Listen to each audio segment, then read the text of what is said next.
Hello friends, I am Ambika. Welcome to SA Educational Hub, a platform to share knowledge. Service providers Situn and Ambika. In this Python tutorial, we will learn what does print function written in Python.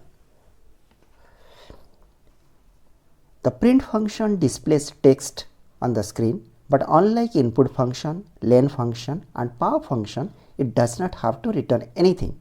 However, because all function calls must return a value, print function returns none.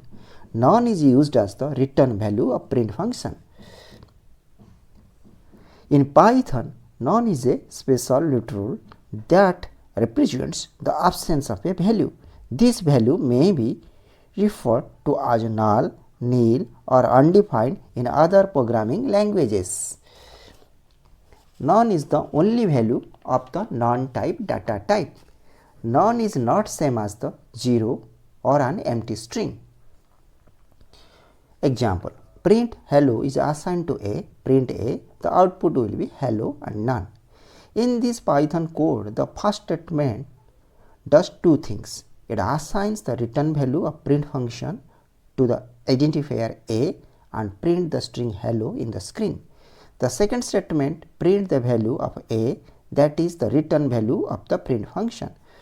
So the output will be hello and none. Python automatically adds return none at the end of any function definition that does not have a return statement. When a return statement is used without a value, none is returned.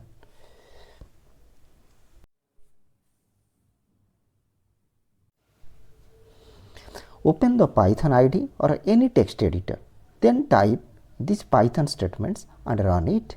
The output will be hello and none. In this Python code, the first statement does two things.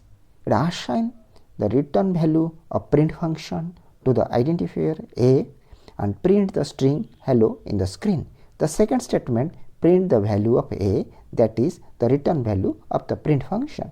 So the output will be hello and none.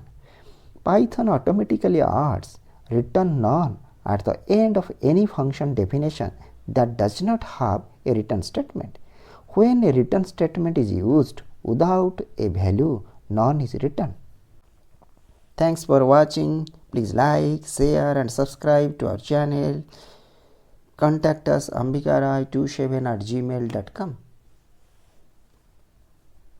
Thank you.